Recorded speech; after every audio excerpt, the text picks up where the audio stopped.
Il est 7h50 à Paris. Votre invité, Frédéric Rivière, vous recevez ce matin Hervé Morin, ancien ministre de la Défense et président du Nouveau Centre.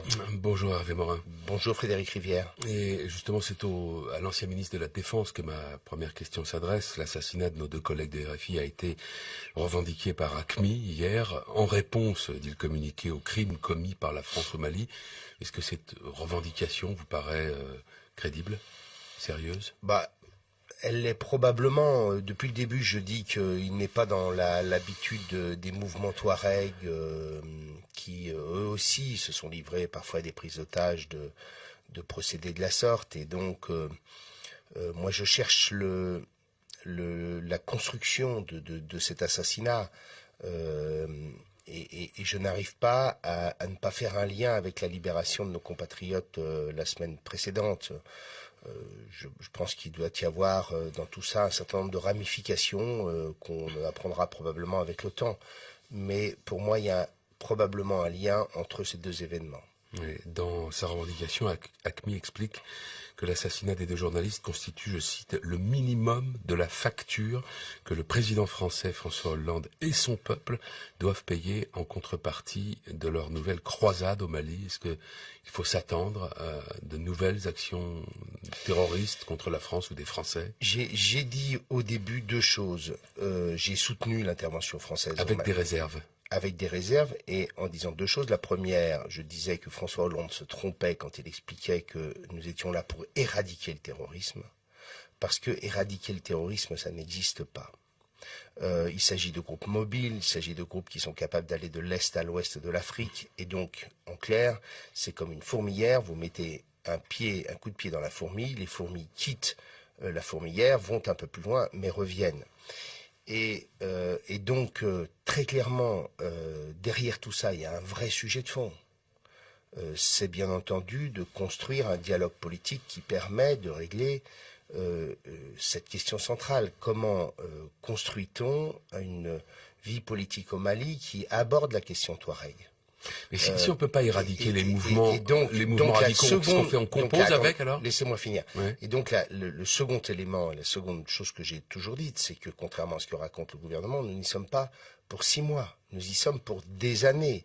Parce qu'on voit bien que la construction politique du Mali sera une longue affaire et que lorsqu'on part d'un État failli, avant que cet État soit en capacité de restaurer les éléments fondamentaux d'un État, il se passera des années. Et donc nous y sommes pour des années et non pas pour des mois. Souvenez-vous d'une chose. Laurent Fabius disait ici même mardi matin que le calendrier n'était pas remis en cause. Oui, bien sûr, mais le calendrier, c'est pas la disparition des troupes françaises. Ne nous faisons pas d'illusions, ça n'est pas la MINUSMA qui est capable d'assurer la sécurité de la région. Quelle est la colonne vertébrale essentielle de la force internationale ? C'est la force française, comme c'était le cas d'ailleurs en Côte d'Ivoire. Donc, en clair, nous y sommes pour longtemps. Rappelez-vous d'une chose, nous sommes arrivés au Tchad en 1984. On y était, paraît-il, pour des mois, nous y sommes encore. Et donc, nous serons là-bas pour longtemps, il faut le dire aux Français.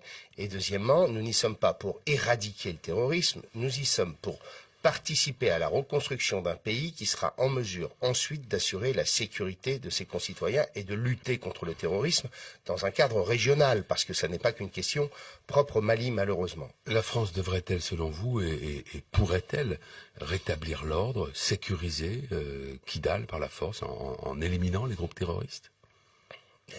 Oui, mais on revient à la même question. Oui, c'est ça, il en réapparaîtra. Kidal, il y en aura à côté. Je vais vous raconter, Frédéric Rivière, une petite anecdote pour... Alors, les contextes n'ont rien à voir, mais nous avons eu beaucoup de morts, de soldats qui sont morts dans des attentats en Afghanistan liés au terrorisme. Et je me souviens toujours de ce que me disait un officier français qui m'avait dit un jour, Monsieur le ministre, nous... on est très sélectif dans l'éradication de terroristes dans la région.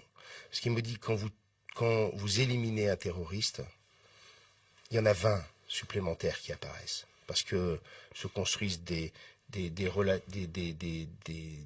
de revanche, de vengeance, de combat collectif de la famille, etc. Et donc, ne croyons pas que c'est parce qu'on a éliminé quelques centaines de terroristes il y a 1 an que pour autant la question est réglée, parce que derrière tout ça, il y a une question de développement et des questions politiques, etc. On va parler d'une actualité beaucoup moins grave, Hervé Morin, maintenant, avec le mariage entre l'UDI de Jean-Louis Borloo et le MoDem de François Bayrou, qui a été officialisé avant-hier. Une nouvelle formation qui s'appelle donc l'Alternative. Alternative à quoi? À tout le reste? L'alternative à tout le reste, disons-le comme ça. Vous voyez bien que nous sommes dans un contexte politique qui est un contexte de quasi-insurrection. D'un pays qui n'en peut plus, qui considère que le chef de l'État n'est pas à la hauteur, qu'il n'est pas dans le costume, qu'il est incapable d'être au rendez-vous de l'histoire dans lequel nous sommes dans un moment très particulier. On sort en effet d'une crise financière qui a eu des conséquences économiques. Mais plus grave que ça, nous sommes en train de changer de monde. On n'est pas simplement en crise, on change de monde.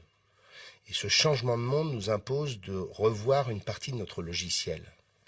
Et de dire aux Français que nous avons besoin d'adapter un certain nombre d'éléments de notre politique économique. Et que ces éléments de politique économique, si nous les adaptons, nous avons toute notre chance dans ce monde nouveau. Parce que ce monde-là, il est fait pour nous. Nous avons l'intelligence, l'innovation, la technologie, les hommes, les infrastructures, l'administration pour ça. Et donc, entre l'archaïsme du Parti socialiste et la nostalgie d'un homme providentiel à l'UMP, il y a la place pour un mouvement politique qui défend l'idée que notre pays est capable de s'en sortir si on fait bouger un certain nombre de lignes. Donc, ensemble... Et qu'aujourd'hui, pour tous ceux qui n'en peuvent plus, la seule opportunité qui leur est offerte, c'est une proposition politique qui est folle, qui est celle du Front National, qui, contrairement à ce qu'on veut bien raconter, est national-socialiste. C'est-à-dire c'est plus collectiviste que Mélenchon, et c'est d'un patriotisme qui est mortel. Vous dites national-socialiste, rappelons que c'était le parti nazi. Hein. Oui, mais c'est un parti national-socialiste. Regardez le programme économique du Front National, c'est plus à gauche que ce que peut proposer le Parti socialiste, et c'est au moins aussi collectiviste que ne l'est le programme de Jean-Luc Mélenchon. Donc je dis simplement ce qu'est le programme du Front National. Alors Jean-Louis Borloo et François Bayrou, ensemble, peuvent sauver le monde ou au moins la France? C'est pas l'affaire de Jean-Louis. Attendez, non mais Frédéric Rivière, il faut arrêter cette idée d'homme providentiel, de questions de personnes dont on crève en permanence. C'est pas, si ça devient l'affaire de Jean-Louis Borloo et de François Bayrou, ça va être quoi? C'est Laurel et Hardy, c'est Pic-Époque. Ça marchera pas comme ça. C'est une affaire de famille. C'est une famille qui est en train de se reconstruire, qui va bâtir un programme collectif. Et ce programme collectif, le moment venu, aura un homme capable de le porter, je l'espère. C'est ça notre projet. Alors bien entendu, dans ce schéma-là, on aura une problématique qui est de ne pas se retrouver éliminés, nous, l'opposition nationale, au second tour de l'élection présidentielle, parce que le front sera très haut. Mais j'invite à ce qu'on change le logiciel. Qu'on ne soit pas constamment, et c'est toute la gangrène de l'élection du président de la République au suffrage universel, vous savez qui est de n'être les Français sont très attachés à ça. Oui, ben moi je pense que c'est un des facteurs majeurs de la fracture démocratique dans le pays aujourd'hui. Parce qu'aujourd'hui, on n'est plus que sur des égos de personnes qui cherchent à démontrer qu'ils sont différents du voisin, qui ne cherchent plus à porter un projet collectif d'une famille qui le présente aux Français. Regardez comment ça se passe dans les autres pays européens. On construit un projet et ensuite il y a un homme ou une femme pour le porter. Et nous, on est là en train de démontrer qu'entre Valls, Montebourg et alors on peut le faire à droite aussi, entre Le Maire, Wauquiez, Kosciuszko, Fillon, Sarkozy, tout le monde est un peu différent. Mais tout ça, c'est insupportable. Merci Hervé Morin, bonne journée.